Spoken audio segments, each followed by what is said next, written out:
Assalomu alaykum aziz obunachilar, aziz do'stlar. Mana biz kichkina 2 kishilik skuterlarni yig'ishni boshladik.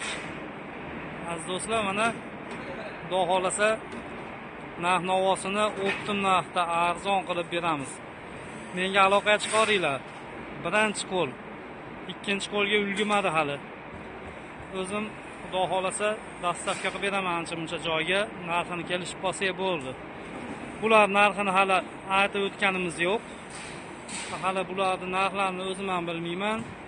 Bular уже yangi partiya yig'ilyapti mana. Do'stlar, mana bu 1,5 tonnaliklarni narxini aytaman, mayli. $1200. Ozgina yo'lini qilib beramiz. Andijonga bo'lsa dastavkasini o'tib beramiz. Do'stlar, mana kimga qiziq bo'lsa aloqaga chiqinglar. Mana bular 1,5 tonnaliklar. Ona 1 tonnalik, mana bunisi 1,5 tonnalik. 1 tonna, 1,5 tonna. Ozgina farqi bor. Do'stlar, bizni kuzatishda davom etinglar. Sizlarga iloji boricha yangiliklar kelsa chiqarib turamiz, xudo xolisa. Do'stlar, kutib qolaman. Hammaga omad.